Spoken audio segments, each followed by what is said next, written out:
Bonjour tout le monde. C'est un peu dommage que on ne soit pas dans la même pièce, mais bon, Covid oblige, c'est fait à distance.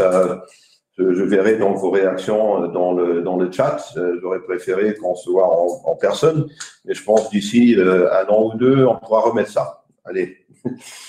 Euh, la thématique est aujourd'hui, c'est donc les remaniements ministériels du projet de loi numéro 7139 qui a été introduit, qui a été déposé en 2017 et qui a connu, avec ces amendements gouvernementaux datant du 5 novembre, des modifications très importantes, très profondes. Et alors, vu que c'est vraiment une thématique d'actualité qui va certainement soulever pas mal de débats, et dans le cadre de la procédure législative, mais également à l'extérieur, je voulais vous donner une première approche, une première analyse qui se veut encore provisoire parce que ce projet est d'une certaine complexité. On essaie de comprendre, on essaie de suivre un peu les motivations et les raisonnements des concepteurs de cette nouvelle mouture du projet de loi qui s'éloigne quand même du projet de loi initial. Qui également l'élargit par rapport à certains éléments, mais et pour le dire tout de suite, parce que je pense que c'est le premier volet, c'est le contrat d'aménagement ou Baulandvertrag, qui, pour le dire tout de suite, en fait, c'est plus un contrat, c'est une création de servitude dans le cadre du PAG, qui s'impose donc aux propriétaires d'un fonds situé dans l'emprise du PAG. Et ce n'est plus un contrat. Donc le terme de Baulandvertrag ou de contrat d'aménagement, qui était encore justifié dans une certaine mesure dans le projet de loi d'origine, puisqu'on parlait effectivement d'une convention entre le propriétaire, le cas échéant le promoteur et la commune, a été grosso modo remplacé par des servitudes contraignantes. Alors, on va tout de suite passer au slide suivant. C'est donc le Baulandvertrag, le contrat d'aménagement. On a laissé ce titre parce que le projet de loi est toujours, disons, distribué un peu sous ce titre, même si effectivement vous verrez qu'il n'y a plus vraiment question d'une convention. Alors, comme je l'ai dit, le projet de loi initial remonte à 2017, mais il y a également une référence dans l'accord de coalition pour la période législative de 2018 à 2023 du gouvernement actuel, où il est fait référence au Baulandvertrag et spécifiquement au projet de loi 7139, où on dit le contrat d'aménagement, Baulandvertrag, sera amendé par des dispositions renforçant les moyens contraignants de construction effective sur les terrains faisait l'objet de contrats d'aménagement. Donc ça, c'est un peu l'intention du législateur, respectivement de l'accord gouvernemental à ce moment-là.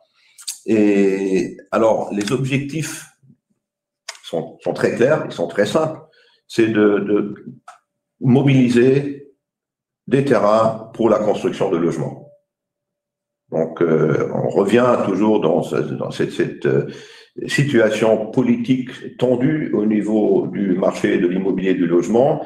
Donc, on parle beaucoup de spéculation, on parle beaucoup d'augmentation des prix, on parle de la difficulté pour les ménages de se procurer des logements à des prix abordables, que ce soit en acquisition ou en location. Et donc, tout cela incite une nouvelle fois le législateur à prévoir des mesures pour enrayer cette évolution qui est considérée comme néfaste et où la principale raison est vue encore et toujours dans une spéculation, respectivement dans une pénurie artificiellement créée par une rétention de terrain par les propriétaires privés. Donc, l'idée, c'est d'instaurer une planification positive de l'aménagement basée sur un dialogue actif entre les communes et les propriétaires au stade de l'étude préparatoire du PAG, respectivement de la modification du PAG.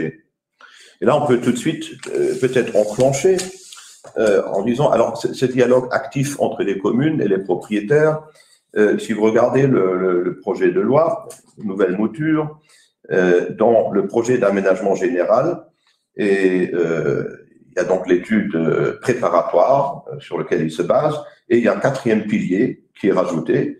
Donc, il y avait déjà dans l'article 7, paragraphe 2, alinéa 4 de la loi de 2004 sur l'aménagement communal, l'analyse de la situation existante, le concept de développement, les schémas directeurs, etc. Donc, ça, je ne veux pas lire toute la phrase, mais par contre, ce qui rajoute le projet de loi maintenant, c'est un concept de mise en œuvre. Alors, en quoi consiste ce concept de mise en œuvre? C'est grosso modo un pronostic plus ou moins réaliste par rapport à la possibilité de réalisation et au délai de réalisation donc d'un projet sur un ensemble de fonds déterminés pour la réalisation de logements. Alors, ce pronostic, et là on dit que c'est basé sur un dialogue actif entre les communes et les propriétaires au stade d'études préparatoires, a priori oui, mais en même temps, si on regarde la motivation du projet de loi, respectivement sa modification, il y est dit que, bon, grosso modo, oui, on va faire une enquête auprès des propriétaires d'un fonds à viabiliser, on va, le cas échéant, recueillir leurs idées, leurs intentions de viabilisation, on va leur demander ce qu'ils ont l'intention de faire de leur terrain, mais in fine, ça pourrait être la commune à décider, voilà, nous on estime que sur ce fonds, on pourra viabiliser des logements dans tel délai, telle modalité. Donc, en réalité, ce quatrième pilier, le concept de mise en œuvre, c'est quelque chose qu'il faudra avoir dans la pratique, si jamais le projet de loi est voté tel quel, en retenant donc ce quatrième pilier, il faudra voir comment ça fonctionnera dans la pratique, quelle sera la procédure et effectivement dans quelle mesure les propriétaires pourront faire valoir leur influence, parce qu'encore une fois, il n'y aura pas de convention là-dessus. Grosso modo, c'est un peu comme d'autres observations dans le cadre d'un développement urbain. Je peux faire valoir mes idées, même mes protestations éventuellement, mais mon opposition, mais in fine, on va m'imposer une décision avec des servitudes et je pourrais, le cas échéant, faire recours contre cela, contre toute décision de ce type, mais en même temps, ce sera quelque chose que je risque de me voir imposer. Donc, ce dialogue, il faudra encore voir comment il pourrait se mettre en place parce que le projet de loi ne pose pas vraiment beaucoup de contraintes aux autorités communales en ce qui concerne ce dialogue. C'est plutôt une déclaration d'intention, mais c'est certainement pas une obligation de résultat. Ensuite, l'idée, c'est de limiter le classement des terrains aux zones constructibles aux seuls biens susceptibles d'être viabilisés à court ou moyen terme à des fins de logement. Donc, là, c'est clairement l'idée, j'inclus un terrain dans le PAG, dans une zone d'habitation ou une zone mixte, uniquement si j'estime que effectivement cela pourra être viabilisé dans un certain délai. Mais on verra par rapport au délai comment ça pourrait tomber en place. Et puis, réduire la spéculation en instaurant des mécanismes visant à inciter une mobilisation rapide du foncier susceptible d'être construit avec des logements. Donc, on veut forcer et motiver les propriétaires de mobiliser donc du terrain en principe constructible dans des délais rapprochés par des mesures contraignantes. Alors, les nouveaux mécanismes du projet de loi 7139, donc, et là, comme je l'ai déjà dit, la référence à la conclusion d'un contrat, d'une convention est en principe abandonnée. On retrouve le mot de convention uniquement dans le titre. Et il y a donc l'idée de créer de nouvelles servitudes, donc deux servitudes, la servitude déterminant un créneau temporaire de viabilisation et une servitude déterminant un créneau temporaire de construction de logements. Donc, et l'objet étant de limiter le mode et le degré d'utilisation du sol dans le temps, conformément au concept de mise en œuvre du PAG. Donc, en fait, ces servitudes vont se baser sur ce quatrième pilier, donc l'examen par la commune ou par le concepteur du PAG de la situation actuelle, des possibilités de viabilisation et des délais dans lesquels prévisiblement cette viabilisation semble possible et réaliste.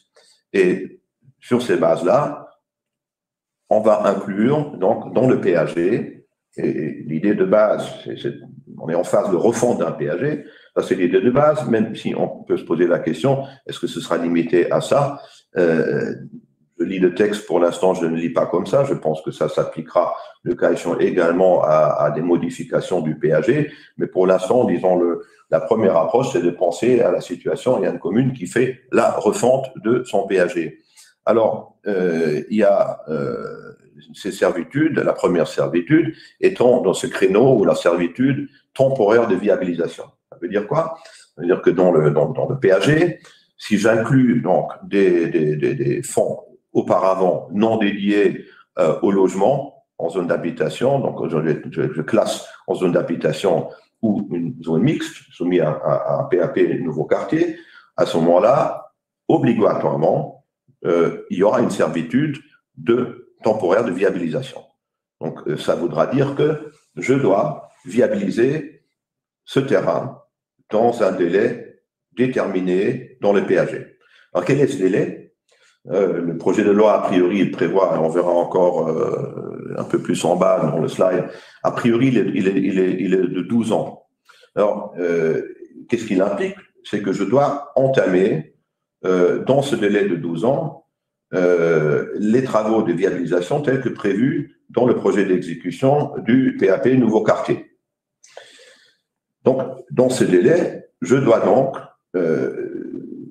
créer la situation qui me permet de commencer les travaux de viabilisation. Le projet de loi dit par ailleurs à certains endroits dans sa motivation que ce n'est qu'à partir du moment où les travaux de viabilisation sont achevés que la commune pourra donner l'autorisation de construire, ce qui n'est pas tout à fait vrai non plus, puisque on peut, le cas échéant, est dérogé par la convention d'exécution prévue à l'article 36 de la loi de 2004. Mais bon, soit, je dois, a priori, donc, dans le délai de viabilisation, je dois commencer de façon significative les travaux de viabilisation spécifiquement, et là c'est une précision dans le projet de loi, spécifiquement ceux qui sont prévus dans le projet d'exécution du PAP Nouveau Quartier. Et alors, est-ce que ce délai est nécessairement de 12 ans? Non. Ce délai peut être, a priori, plus court. Il peut, dans certains cas exceptionnels, être plus long. Je ne vais pas rentrer trop dans les détails, vu le temps limité à disposition, mais il peut être dans des situations exceptionnelles, notamment par rapport à des fonds soumis à certaines contraintes par rapport à d'autres types d'autorisations ou de servitudes publiques. Je peux avoir un délai plus long, mais je peux avoir un délai plus court. Donc, j'ai dit il y a quelques minutes, en fait, l'idée semble être de faire un pronostic au moment de l'élaboration de ce concept de mise en œuvre. Alors, combien de temps il nous faudra pour commencer les travaux de viabilisation? Alors, si je pars du principe que pour ce faire, il faudra donc que j'ai déjà mon PAP Nouveau Quartier avec le projet d'exécution, à ce moment-là, je vois déjà que le délai d'élaboration et de mise en place d'un plan d'exécution, d'avoir déjà mis en place toutes les prérogatives pour pouvoir démarrer avec les travaux de viabilisation. 12 ans, ça peut suffire, mais par exemple, si maintenant le pronostic qui est fait par les concepteurs du PAG et de dire, on pense que là, ce sera facile, on pourra l'élaborer dans un délai de 4 ans. Allez, je dis 4 ans, parce que finalement, c'est un pronostic qui est fait. Alors, est-ce que c'est réaliste? C'est pas réaliste. Si on se place au moment où donc ce concept de mise en œuvre est fait, c'est un peu de la science-fiction. Nous savons tous que dans un projet immobilier, dans la réalisation d'un PAP, il y a c'est un champ de mine, il y a de nombreuses choses qui peuvent se passer au niveau environnement, au niveau recours des riverains, au niveau désaccord entre les propriétaires par rapport à un remembrement. Et là, on verra qu'il y a le remembrement ministériel qui est prévu, mais encore une fois, là aussi, est-ce qu'il offrira la sécurité juridique? Est-ce qu'il sera à l'abri des recours en justice qui risquent quand même de freiner un projet? Il y a la gestion des eaux, il y a les permissions de voirie, il y a des sites et monuments nationaux, il y a éventuellement des vestiges architecturaux. Donc, il y a beaucoup de choses qui peuvent se passer par rapport à un développement qui font que un délai qui m'est imposé déjà dans le PAG, mais même s'il est de 12 ans, il y a des choses qui peuvent se passer qui feront que je ne pourrai pas respecter ce délai in fine. Donc, on se base donc grosso modo sur un pronostic et je devrais alors, dans ce délai qui est fixé à une durée, donc maximum 12 ans, mais ça peut être moins, je devrais commencer les travaux de viabilisation de façon significative. A priori, le délai de viabilisation est fixé en tenant compte de l'envergure des travaux, des résultats du concept de mise en œuvre et de l'étude préparatoire du PAG, donc qui va également reposer sur l'enquête menée auprès des propriétaires à l'occasion de l'élaboration du PAG. Donc on parle bien pas d'une convention avec les propriétaires, on parle d'une enquête. On leur demande leur avis, mais éventuellement cet avis ne sera pas déterminant. On peut, le cas échéant, dire non, on n'est pas d'accord avec l'avis de ce propriétaire, on va passer outre, on va estimer que ce projet peut être réalisé dans tel et tel délai.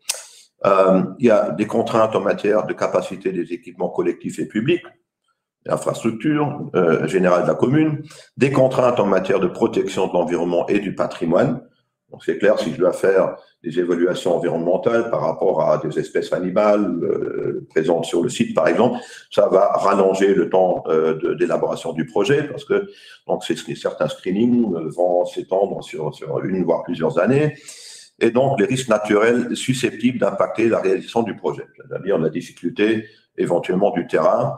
Donc, ce délai, comme on l'avait dit, le délai peut être prorogé exceptionnellement lorsque, sur ces fonds, il y a d'autres législations qui imposent des contraintes supplémentaires.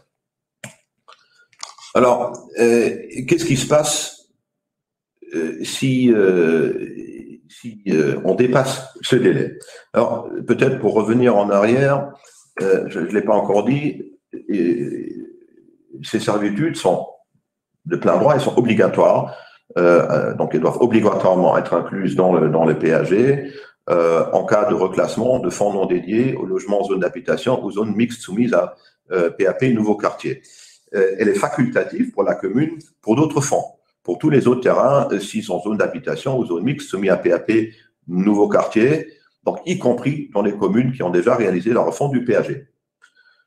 Là où ce ne sera pas le cas, c'est par rapport au PAP nouveau quartier qui sont déjà réalisés respectivement, c'est ma compréhension, où la réalisation a déjà commencé. Mais les PAP et nouveaux quartiers qui ne sont pas encore viabilisés, a priori, la commune peut également imposer de façon facultative une telle servitude temporaire de viabilisation. Alors, si maintenant je loupe le délai, qu'est-ce qui va se passer? Alors, pour les servitudes obligatoires, il y a la restauration du classement applicable avant l'instauration de la servitude. Et pour les facultatives, un reclassement en zone agricole.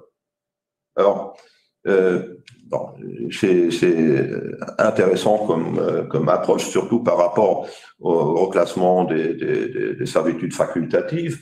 Si on part du principe qu'il y a une refonte d'un PAG 1937, le raisonnement se comprend. Mais encore une fois, je ne suis pas sûr aujourd'hui dans quelle mesure, in fine, ça va s'appliquer également à des modifications de PAP qui ont déjà fait l'objet de la refonte, justement en facultatif, parce que sinon, disons, la réalisation du but de ce projet de loi ne serait probablement pas atteinte. Alors, on viendra par après un peu à la mise en œuvre de ces sanctions, parce qu'en réalité, voilà, ce sont des sanctions pour celui qui, contrairement à un pronostic qui a fait un moment en amont de la réalisation du projet et de la mise en place du projet, donc ce pronostic ne se réalise pas. Donc, on verra quelles sont la mise en œuvre de ces sanctions et quelles sont les possibilités pour les propriétaires concernés d'y échapper. Alors, sur les fonds en question, c'est avec une deuxième servitude, donc il y a la servitude temporaire de construction de logements. Donc, je dois viabiliser les fonds. en question. Et je dois également construire des logements dans un délai déterminé. Donc, j'aurai deux délais, deux servitudes qui vont être imposées, une par rapport à la viabilisation et la deuxième par rapport à la construction effective des logements. Et là aussi, je dois, pour certains fonds obligatoirement, donc c'est la même, donc pour les fonds, les reclassements auparavant non dédiés au logement, donc je reclasse en zone d'habitation ou en zone mixte, c'est obligatoire, c'est une servitude obligatoire. Et pour tous les autres terrains, c'est facultatif, c'est-à-dire que la commune pourra dire, voilà, on instaure dans le PAG une telle servitude par rapport à des zones d'habitation ou zones mixtes. Donc, je vais forcer les propriétaires à construire des logements dans un certain délai. Alors, là, quels sont les délais? Le délai maximum, il est donc de 4 ans à partir de l'entrée en vigueur du PAG pour entamer de manière significative les travaux. Et pour un PAP nouveau quartier, le délai maximum est de 4 ans suivant l'expiration du délai de viabilisation. Donc, j'aurai une parallèle parce que l'expiration du délai de viabilisation, je ne suis peut-être pas encore terminé ma viabilisation, j'ai entamé les travaux de façon significative. Donc, en même temps, je dois donc, mon délai de 4 ans maximum pour construire démarre au même moment, donc en parallèle avec les travaux de viabilisation. Donc, et là, effectivement, c'est une question de phasage qui peut se poser en fonction de savoir est-ce que c'est la commune qui entreprend les travaux de viabilisation ou est-ce que c'est le propriétaire ou le promoteur sur base de la convention d'exécution, sur base de l'article 36 de la loi de 2004 ou est-ce que effectivement je vais pouvoir réaliser mes travaux de construction après ou en parallèle aux travaux de viabilisation, ce qui va également dépendre un peu de la structure juridique et factuelle des fonds en question.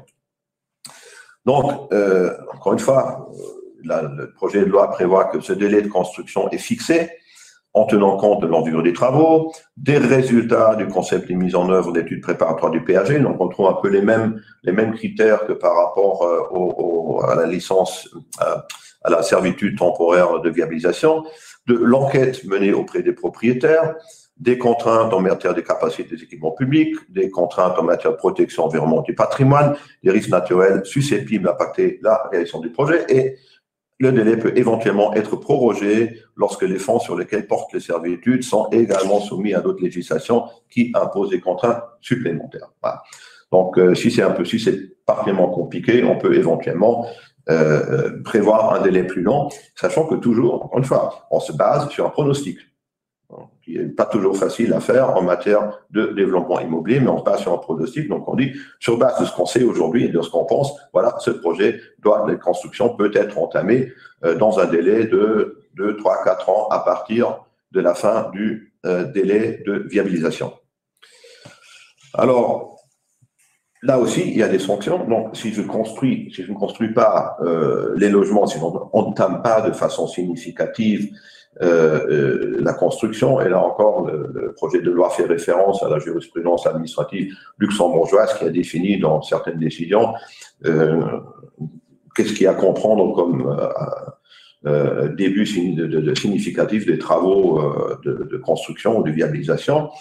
Et donc, mais si je rate donc mon délai de construction, est-ce que là aussi je vais en reclassement du terrain? Non, parce que le projet de loi, il a le raisonnement qu'on ne veut pas maintenant créer un morcellement sur dans une même zone entre des terrains classés et des terrains reclassés. Donc, in fine, là, on va regarder les fonds concernés un par un. Et il y aura pas donc de reclassement du fonds. Le fonds en tant que tel restera classé dans la zone habitation ou zone mixte, mais il y aura une restriction du mode d'utilisation du sol. Donc, le propriétaire ne pourra plus réaliser que des constructions qui répondent à une mission d'intérêt général en matière de logement et d'hébergement. Donc, s'il veut donc construire, il devra à ce moment-là forcément construire quelque chose d'utilité publique. Et les exemples qui sont cités dans les commentaires du projet de loi, c'est les logements locatifs sociaux et le centre d'accueil pour femmes en détresse. Donc ça, c'est l'exemple cité. Donc, je ne pourrais plus faire ce que je veux. Il y a que certains types de construction et de destination que je pourrais réaliser. Donc, bien sûr, il y a certains fonds qui sont exemptés de ces servitudes. Donc, il y a l'exemption des servitudes de viabilisation. Donc, les fonds et les ensembles de fonds dans la surface, s'ils sont en zone dédiée priorité à l'habitation, est augmenté de moins de 10 arts. Donc, c'est les petites modifications ne sont pas prises en compte. Les fonds déjà viabilisés, ce qu'on avait dit, le PAP Nouveau Quartier qui est déjà viabilisé, ça ne va pas s'appliquer. Mais le PAP Nouveau Quartier qui n'est pas encore viabilisé, ça pourra, le cas échéant, s'appliquer. Les fonds, si dans une ZAD, les fonds appartenant, bien sûr, à des promoteurs publics sont également exemptés. Et les fonds exemptés d'une servitude de construction sont les fonds assis dans une zone d'aménagement différé et, encore une fois, les fonds appartenant à des promoteurs publics.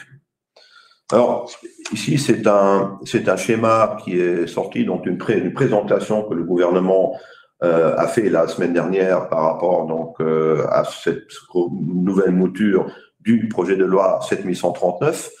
Et donc le copyright est bien celui du gouvernement. Donc, on va voir un peu. Donc, il y a l'étude de préparatoire, l'enquête auprès des propriétaires. Ensuite, il y aura l'entrée en vigueur du PAG avec le démarrage de 2 servitudes, donc délai de viabilisation et le délai de construction. Alors, quelle est la mise en œuvre de ces sanctions? Alors, a priori, il n'y a pas de reclassement de plein droit. Même si dans les commentaires du projet de loi, certainement, il est dit que bon, ce reclassement se fera de façon automatique. Bon.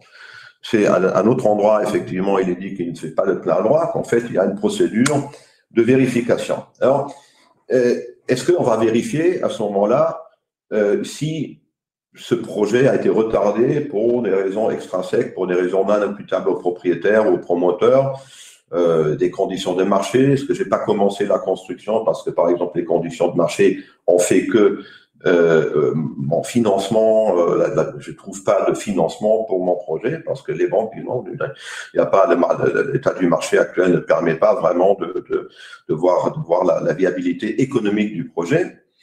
Et à ce moment-là, est-ce qu'on va tenir compte de cela? Ben, a priori, tel que je lis le projet de loi, non.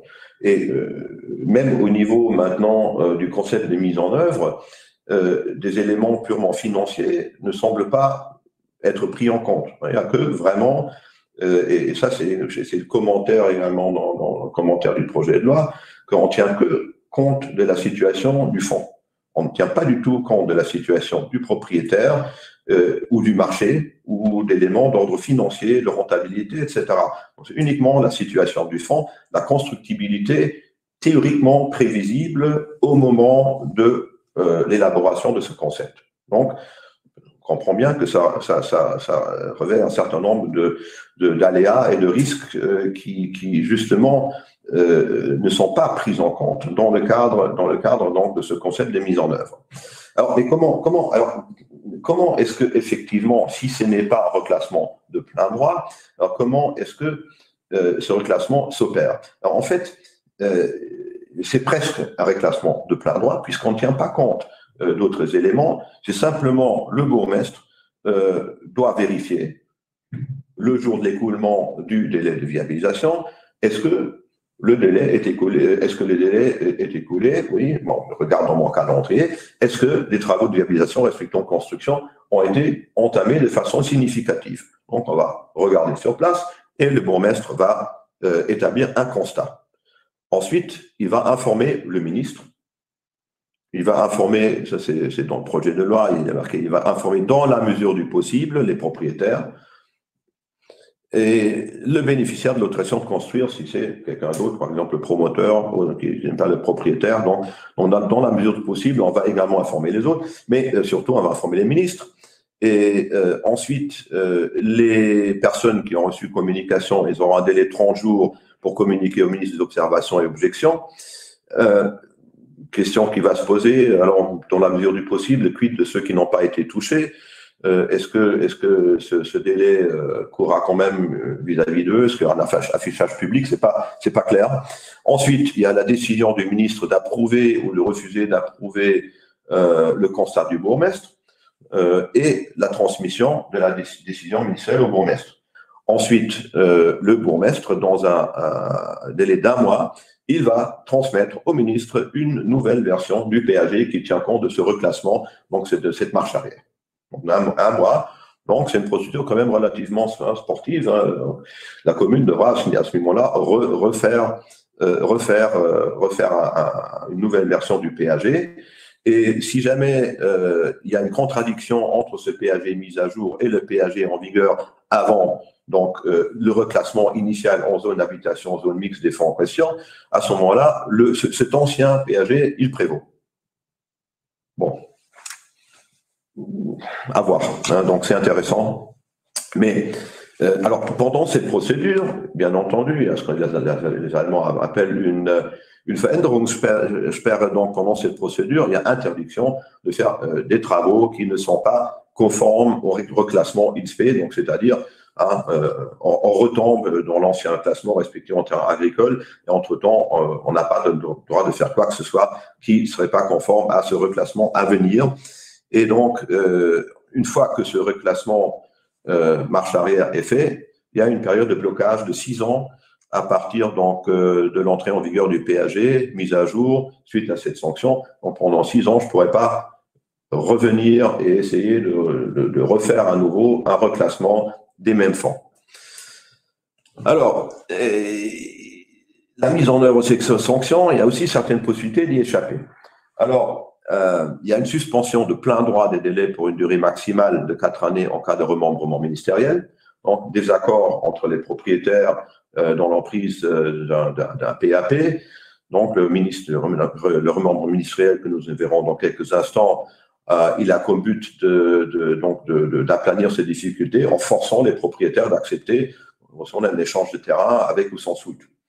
Et connaissant quand même la situation pratique, est-ce qu'on peut s'attendre à ce qu'il n'y ait pas de litige? Probablement pas. Donc, ça pourrait faire l'objet d'un certain nombre de recours, de litiges. Mais bon, il y a une durée prévue de 4 années. Et pendant cette durée-là, les délais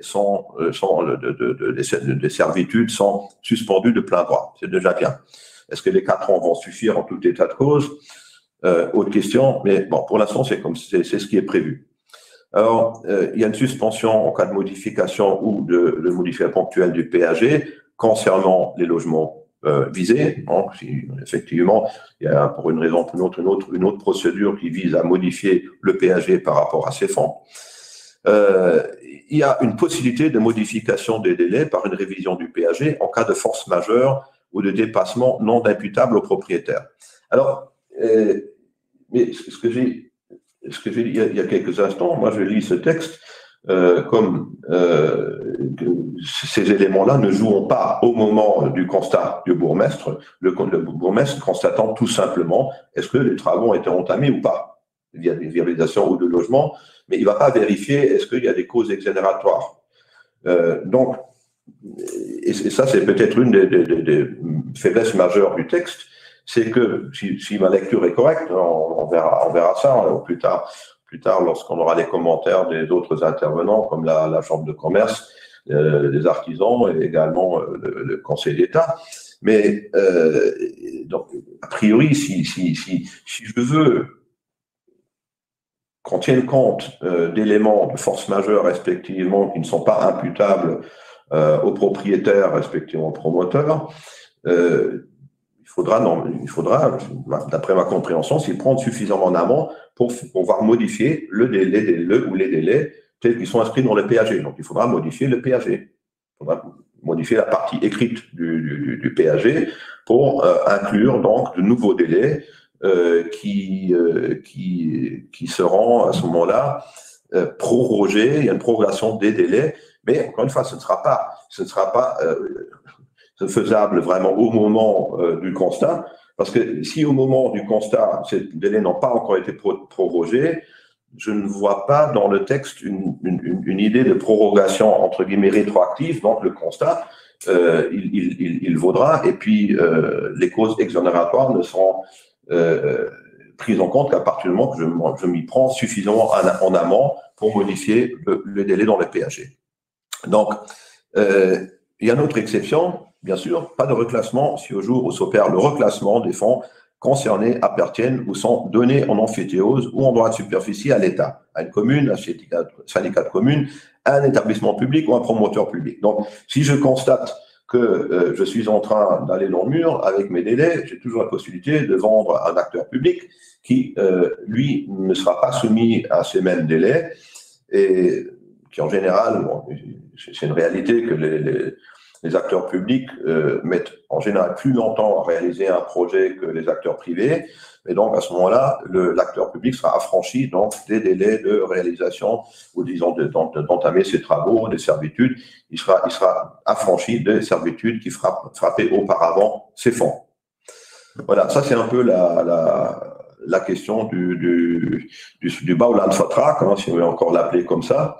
Et donc, je dirais qu'on va essayer de faire les questions en fin de séance. Mais je pense que le plat de résistance, c'est effectivement cette convention de développement, de Baulandvertrag, ou le contrat d'aménagement. Les autres modifications vont certainement également donner pas mal de discussions. Alors, la première, c'est la modification ponctuelle du PAG. On a dit qu'un des gros problèmes dans les délais, dans la réalisation de projets et qui sont probablement également responsables ou plus responsables que la spéculation immobilière par rapport à la pénurie de logements et l'augmentation des prix, ce sont les délais administratifs. Et c'est le défaut d'une procédure d'autorisation intégrée qui fait pratiquement un streamlining de toutes les autorisations et toutes les administrations compétentes, parce que encore une fois, on est dans un projet, on est dans un string d'autorisations parallèles, de négociations parallèles avec plusieurs administrations qui ne sont pas légalement intégrées dans un même processus. Donc, ici, il y a l'idée quand même de prévoir une modification ponctuelle plus rapide, donc 7 mois au lieu de 12 mois. Bon, je ne sais pas si ça va vraiment résoudre les problèmes de façon plus généraux, mais c'est déjà ça. Et donc, il y a une possibilité. Donc, si on ne s'attaque pas à la logique intrinsèque du PAG, là, la motivation du projet de loi est extrêmement recherchée. Donc, mais en même temps, ça laisse une certaine latitude, hein, parce que il y a une pouvoir d'appréciation pour la commune, notamment et finalement le ministre, pour dire est-ce que je mets en cause la logique intrinsèque ou pas, la cohérence du plan, la systématique des options opérées. Hein, tout ça, ce sont des concepts malléables dans une certaine mesure, mais là où c'est clair, en fait, le texte il est un peu plus long que cela et c'est intéressant de lire le commentaire dans le projet de loi à ce niveau-là. Mais une chose est claire, que ce qui n'est pas une modification ponctuelle, c'est une modification de la délimitation de la zone verte, la modification substantielle du mode et du degré d'utilisation du sol et une atteinte possible aux objectifs de l'article 2 de la loi CEDU ou de l'article 1er de la loi sur l'aménagement du territoire, ainsi qu'au POS ou PDS. Donc, il faut rester un peu dans la logique générale. Donc, il y a des modifications ponctuelles qui prévoient peut-être certaines formes de bâtiments, certaines emprises, etc. Mais il faut que je reste dans la logique générale existante. Donc, les différences principales, et nous verrons un peu le schéma qui est reproduit dans le projet de loi. Donc, tout d'abord, il n'y a pas de saisine de la commission d'aménagement en amont du projet. Il n'y a pas non plus de saisine du conseil communal préalable à la consultation du public. Donc, il n'y a pas de vote qu'on appelle le vote provisoire du conseil communal avant la consultation publique. Et il y a un raccourcissement des délais de prise de décision. Et en cas de constatation du ministre du caractère non ponctuel, donc non, mais on n'est pas d'accord, pour nous, ce n'est pas une modification ponctuelle. À ce moment-là, il y a rabattement de plein droit sur la procédure classique, sans qu'il y ait de remise à zéro du processus. Donc, la durée théorique devrait ainsi être ramenée de 12 mois à 7 mois. Et là, vous avez le schéma qui est un peu petit, mais vous le verrez, vous pouvez le télécharger, il est dans le projet de loi, et donc vous verrez que vous avez une procédure d'acheminement plus rapide, notamment parce qu'il n'y a pas de consultation en amont de la commission d'aménagement et du conseil communal. Alors, troisième volet donc, de cette nouvelle mouture du projet de loi 7139, c'est le remembrement ministériel. Alors, effectivement, il y a une difficulté dans notre droit, c'est lorsque nous avons un PAP où il y a plusieurs propriétaires et en sachant que, à part une brève période avant qu'il y ait eu une refonte à nouveau de la loi de 2004, il y a donc une brève période, il fallait que tous les propriétaires concernés soient d'accord. Ce n'est plus le cas maintenant, ce n'était pas déjà le cas sous l'empire de la loi de 1937. Mais aujourd'hui, donc, je peux avoir la situation où les propriétaires ne sont pas tous d'accord par rapport à l'exécution et la mise en œuvre de ce PAP. Et donc, il peut y avoir donc un blocage à ce niveau-là. Nous verrons qu'il y a déjà quand même une servitude contraignante qui va, le cas échéant, imposer aux propriétaires récalcitrants une sanction en disant, mais etc., vont retomber dans une situation où tu ne pourras plus que construire des logements d'utilité publique. Alors, il y a peut-être le propriétaire récalcitrant qui va dire, moi, en fait, ça ne m'intéresse pas, j'ai un petit morceau de terrain dans ce PAP, et moi, j'attends des concessions des autres propriétaires, sinon, moi, je continue à bloquer, et eux, ils auront plus de préjudice que moi. Et là, donc, jusqu'à maintenant, il n'y a pas vraiment de moyens effectifs de résoudre cette situation, et c'est théoriquement le seul moyen, à part une solution négociée avec ce propriétaire ou ces propriétaires, ce serait une procédure d'expropriation initiée par la commune. Et jusqu'à maintenant, les communes n'en ont pas fait usage. Donc, c'est une disposition, c'est un régime légal qui existe, mais qui est resté d'être mort, donc qui ne fonctionne pas parce que il réserve de nombreux aléas juridiques. Il y a des recours, et donc les communes n'en font pas usage. Donc, on a dit, on va oublier cela, donc, on va créer un remembrement ministériel, donc qui sera un remembrement urbain. Et donc la définition, je vous la lis, donc est une mesure d'exécution d'un plan d'aménagement particulier ou d'un lotissement terrain qui consiste à remodeler un parcellaire existant de façon à faire concorder avec les lots retenus sur le PAP ou le lotissement. Le remembrement peut s'effectuer soit par voie d'accord entre tous les propriétaires ou un remembrement ministériel. Donc, grosso modo, c'est un remembrement forcé. Donc, en cas de désaccord, donc, le ministre peut ordonner l'élaboration d'un projet de remembrement à la demande du collège des bourgmestres adjoints de la commune ou la demande d'un ou plusieurs propriétaires des fonds concernés. La problématique, c'est donc, comme je l'ai dit, donc, la procédure actuelle n'a jamais été utilisée parce qu'elle renvoie finalement à la loi de 79 sur l'expropriation. Et donc, il en résulte un blocage. Donc, l'innovation du projet actuel, donc il n'y a pas d'expropriation des terrains, mais il y a une réallocation forcée aux propriétaires récalcitrants de parcelles non indispensables à la viabilisation du PAP Nouveau Quartier. Et donc, la cession des terrains nécessaires à la viabilisation à l'autorité publique, elle peut être différée et intervenir après la redistribution des parcelles pour éviter l'application de la loi sur l'expropriation publique. Donc, c'est une innovation intéressante. Donc, puisque l'avantage majeur, c'est que les fonds appartenant à des propriétaires récalcitrants, mais nécessaires, par exemple pour la voirie, pour l'accès à un développement, sont échangés avec des fonds assis à l'intérieur du PAP et ils peuvent être développés dans une phase ultérieure.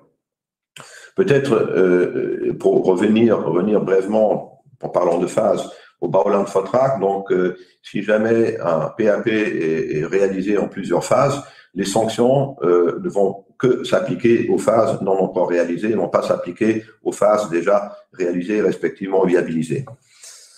Alors, le contenu de l'acte de remembrement, ce sera donc le plan des nouvelles parcelles avec les indications cadastrales, les soultes et indemnités pour plus-value ou moins-value, les dates et les conditions d'entrée en jouissance des nouvelles parcelles, les droits réels et personnels qui grèvent les nouvelles parcelles, qui vont être en principe puisés sur les parcelles existantes, donc les droits réels et personnels qui grèvent donc les parcelles au départ vont être déployés également sur les nouvelles parcelles. Les conditions et délais dans lesquels doivent avoir lieu le règlement des soultes, des indemnités, des frais encombrants propriétaires, et les moins-values résultant d'éventuelles servitudes et les modalités et délais de démolition, le cas échéant. Donc, on va jusqu'à prévoir des délais et des modalités de démolition si c'est des fonds construits. Donc, et l'acte de remembrement est signé par le ministre et forme titre des droits de propriété et des autres droits réels et de créances qui y sont réglés. Alors, là, on peut s'attendre quand même à des recours, respectivement remise en question de ce procédé, et on est curieux de voir l'avis du Conseil d'État par rapport à cette proposition, et tout comme à l'ensemble de ce projet de loi. Donc, avant d'arriver à certaines questions, quelle est la conclusion? La première conclusion, c'est de dire que la pénurie de logements et l'augmentation des prix reste depuis longtemps un des sujets politiques les plus sensibles au grand duché de Luxembourg. Donc, aujourd'hui, les enquêtes révèlent que le citoyen moyen au Luxembourg est plus inquiet par rapport au coût du logement que par rapport au Covid. Donc, c'est quelque chose qui est profondément ancré, et c'est là même que Luxembourg, il y a quand même un pourcentage très élevé de propriétaires par rapport aux locataires. Il y a beaucoup de propriétaires, je n'ai plus le chiffre exact en tête, mais je crois les 2/3, voire un peu plus, des logements à Luxembourg sont en propriété et pas en location. Donc, là, il y a une nouvelle attaque donc, par le projet de loi 7139 de la spéculation de cette problématique. Je crois que depuis la loi de 2004, c'est probablement le 10e, je crois que c'est le 10e remaniement donc la loi 2004, ou le 9e ou 11e, je ne sais pas. Mais bon, c'est environ 10 modifications de la loi de 2004 depuis son adaptation. Donc, ce n'est pas non plus, ça ne rend pas la vie facile aux praticiens, y compris les personnes dans les communes qui doivent gérer tout cela. Ça devient de plus en plus complexe. Et là, calquer encore des servitudes supplémentaires qui ne sont pas faciles à mettre en œuvre, qui reposent sur un pronostic qui est plus ou moins réaliste, plus ou moins vérifiable, et plus ou moins dépassé par la réalité en cours de route, et ça va rajouter à la complexité. Ça va peut-être créer un certain nombre de situations bénéfiques, puisque effectivement, ça va accélérer la mise en œuvre de projets de logement, mais ça va certainement augmenter la complexité de la matière. Donc, le but, clairement, c'est donc la mobilisation du foncier, mais les contraintes et risques juridiques et pratiques et économiques pour les opérateurs et les propriétaires. Encore une fois, regardez le projet de loi, il est expressément dit, nous, on regarde la situation du fonds. Tout le reste, ça ne nous intéresse pas. Donc, les éléments d'ordre financier, l'évolution des marchés, etc., c'est quelque chose qui n'est pas en première ligne ici. Est-ce qu'on pourra, le cas échéant, introduire ce genre de problème dans des demandes de prorogation des délais dans le PAG? Ça restera à voir, mais en tout cas, ce n'est pas le critère principal, ou même secondaire. C'est quelque chose qui vraiment est un peu secondaire. Donc, on peut s'imaginer, par rapport à ces servitudes, certains scénarios qui peuvent avoir des répercussions juridiques et économiques très lourdes pour les propriétaires et les opérateurs du marché. Et dans la fonte actuelle du texte, il y a cette situation, le dénouement d'une telle situation, mais déjà au départ, le pronostic par rapport au délai à mettre en place avec les servitudes relève quand même un peu de l'appréciation et aussi du bon vouloir des administrations communales et étatiques. Et donc la mise en œuvre de telles mesures. Alors, est-ce que c'est vraiment réaliste de penser qu'on peut fixer de tels délais contraignants sans avoir en parallèle de délais contraignants dans les procédures d'autorisation? D'ailleurs, c'est dans un communiqué de presse, il y a la FEDIL et la Fédération Artisan qui ont soulevé exactement ce point, qui ont dit mais ça ne résout pas le problème fondamental des délais, des procédures, et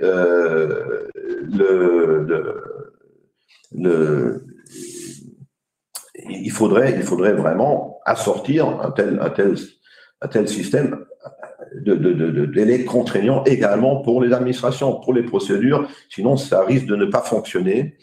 Et il y a des questions qui sont liées à la légalité du remembrement ministériel, et finalement, effectivement, ce sera intéressant de voir l'avis du Conseil d'État par rapport à ce projet de loi remanié.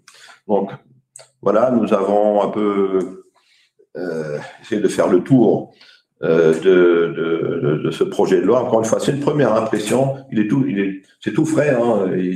La présentation du gouvernement a été faite la semaine dernière.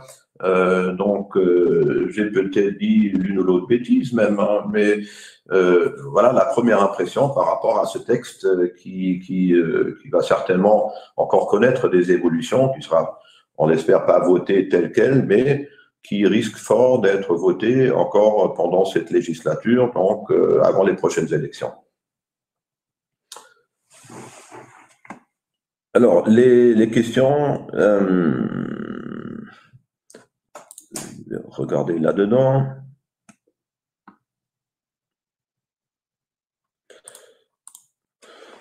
Oui, alors, concernant la CTL, donc, en cas d'un grand PAP avec plusieurs immeubles, si le promoteur commence la construction d'un seul immeuble dans les 4 ans est suffisant, n'y a-t-il pas de contrainte pour les autres immeubles? Alors, c'est une bonne question.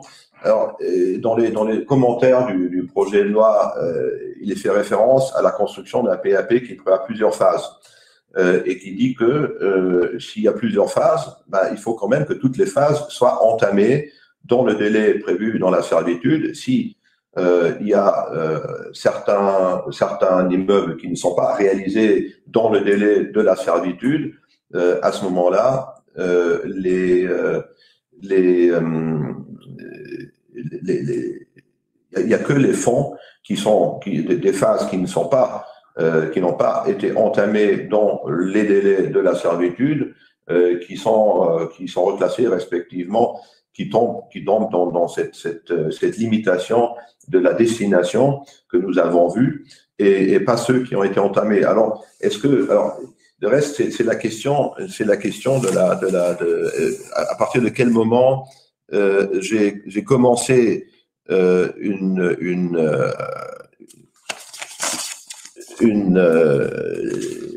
construction de façon significative.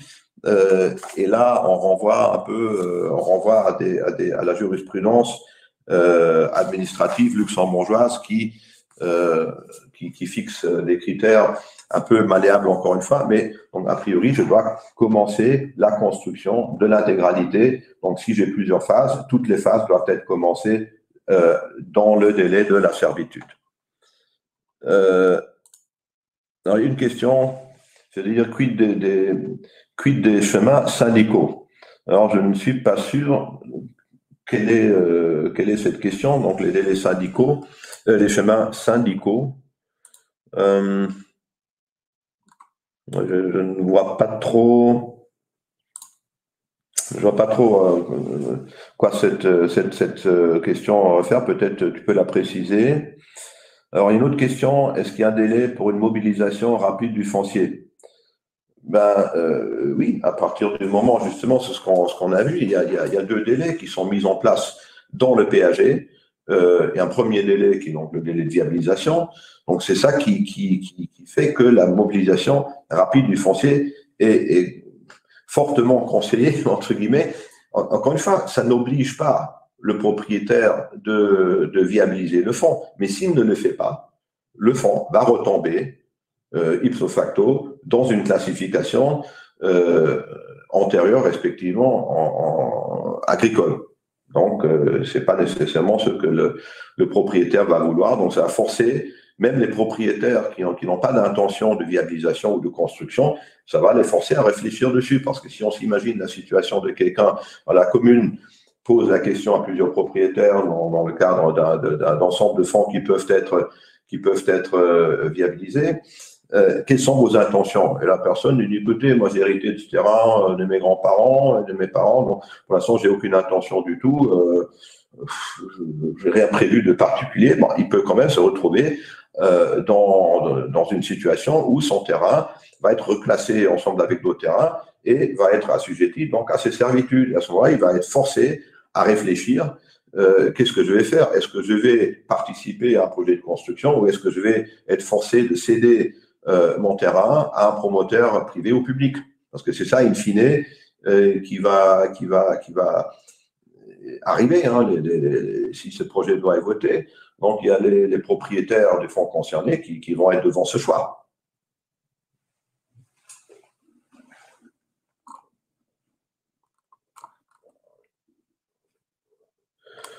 Alors, est-ce que les PAG nouvellement adoptés vont être concernés par cette modification de la loi? Autre question.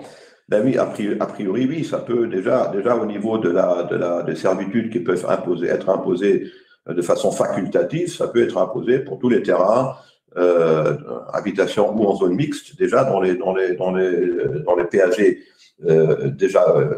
dans la refonte a déjà eu lieu, sauf en ce qui concerne les PAP nouveaux quartiers déjà viabilisés. Donc là, effectivement, ça semble être l'intention de les exclure donc, de ces servitudes, mais à part ça, les communes pourront prévoir. Donc, facultatif, ça veut dire c'est une possibilité pour la commune, mais ce n'est pas facultatif pour le propriétaire. Hein, on va peut-être lui demander son avis, mais cet avis ne sera pas contraignant pour la commune et il pourra s'y opposer, bien entendu, mais dans un premier temps, la commune va pouvoir lui imposer une servitude.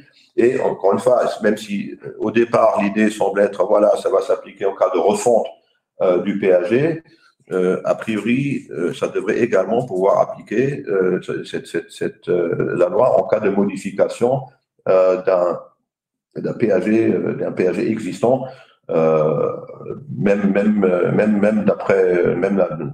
dans la mouture du nouveau régime.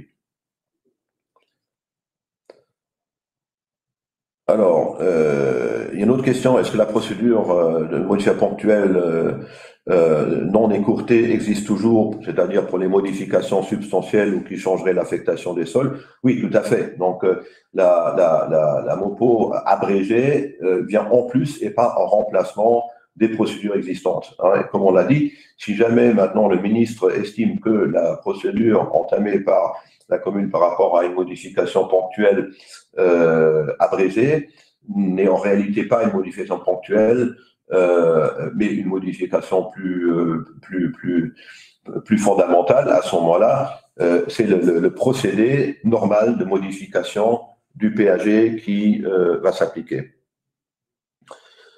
Autre question, si une commune décide de mettre en place ces servitudes, devra-t-elle le faire pour tout son territoire ou pourra-t-elle le faire sur certaines zones uniquement? Alors, ça c'est une des questions qui va se poser aussi au niveau juridique et voire au même niveau constitutionnel, c'est la question de l'égalité des citoyens devant la loi. Et d'ailleurs, dans la motivation du projet de loi, les concepteurs du projet de loi, ils abordent cette question. Ils disent, en fait, pourquoi on ne prévoit pas de délai unique pour tout le monde? Pourquoi est-ce qu'on prévoit des délais variables? Donc, on peut décider, par exemple, le délai de viabilisation, il peut être jusqu'à 12 ans, mais il peut être de 6 ans.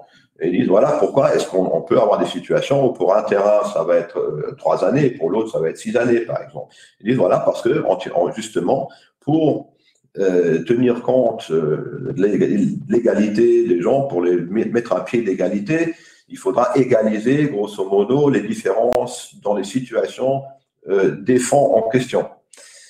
C'est un raisonnement voilà, c'est le raisonnement à la base donc, de cette idée d'avoir des délais entre guillemets flexibles, mais néanmoins, une fois qu'ils sont fixés, ils sont contraignants.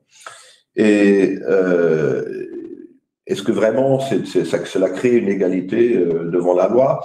Est-ce que vraiment c'est compatible avec le droit constitutionnel lié à la propriété, qui est quand même protégé par la Constitution? C'est une question qui va peut-être être débattue devant les cours et tribunaux, mais a priori, oui. Donc, la commune peut techniquement mettre des servitudes après ce projet de loi sur certains terrains et pas sur d'autres, et il pourra également avoir des délais qui vont être différents d'un terrain à l'autre. A priori, l'idée, c'est que ça va reposer sur les critères objectifs que nous venons de voir, mais théoriquement, la commune, d'après la mouture du projet de loi, peut différencier d'un terrain à l'autre en fonction de son évaluation et son concept de mise en œuvre. Alors, il y a une autre question, c'est la question syndicaux.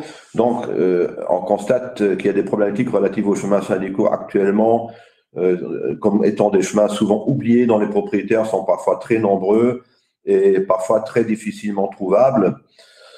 Ce n'est pas une question qui est spécifiquement abordée dans le projet de loi et bon, dans le cadre de remembrement ministériel.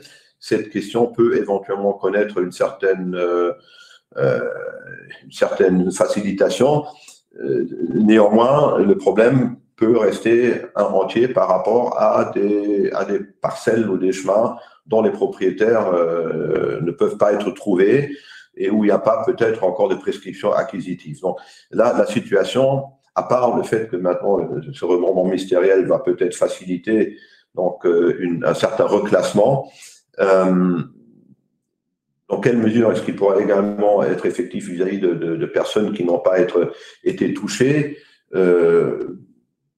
Ça restera à voir. De toute façon, il ne pourra pas y avoir de délai de recours qui courent contre des personnes qui n'ont pas été touchées, qui n'ont pas reçu de notification. Mais théoriquement, on pourrait s'imaginer que ça peut également concerner donc des parcelles de ce type-là. Mais je ne suis pas sûr comment ça sera mis en œuvre.